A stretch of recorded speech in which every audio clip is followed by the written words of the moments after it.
Voici maintenant quelques trucs permettant d'aider à la fertilisation.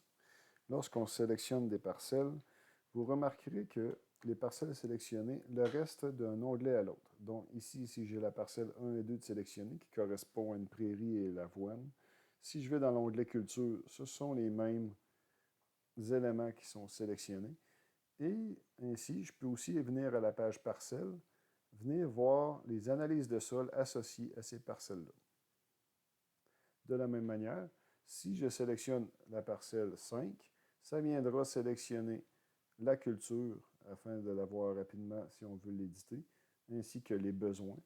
Elle va être sélectionnée par défaut puisque la parcelle a été sélectionnée. Et ainsi, dans la page fertilisation, elle sera sélectionnée de la même manière. Donc, comme je disais dans une autre vidéo, si on sélectionne un épandage, ça viendra sélectionner les cultures qui reçoivent cet épandage-là, mais en plus, viendra sélectionner les cultures.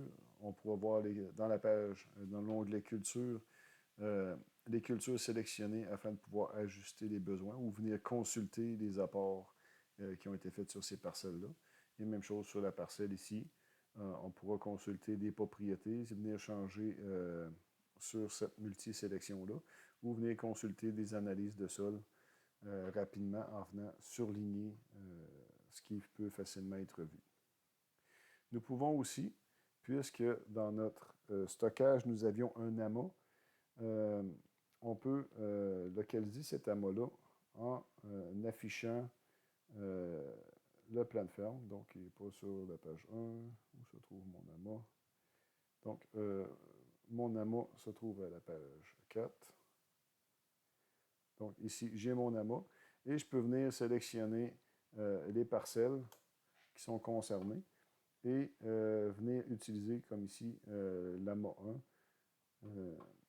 Je peux voir, lui, il y a déjà un épandage avec l'amas 1, puisqu'ils sont dans la même page. Je vais dire, bon, ben, ceux-là, toutes ces parcelles-là vont utiliser l'amas 1. Et il reste présentement une masse disponible de moins 225 parce que j'en avais un peu trop. Fait que la dose va rester la même, mais je vais peut-être enlever celle-là. Fait que, en venant ici, je peux voir que il en reste encore moins 157. Là.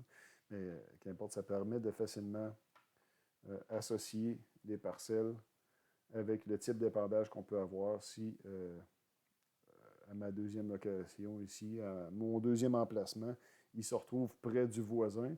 Bon, ben, ce sont ces deux parcelles-là qui vont recevoir l'importation qui se situe géographiquement près de l'autre emplacement. Fait que, en sélectionnant directement les parcelles sur l'image, ça permet d'avoir mentalement l'importance des types d'épandage qui vont avoir lieu sur ces parcelles-là.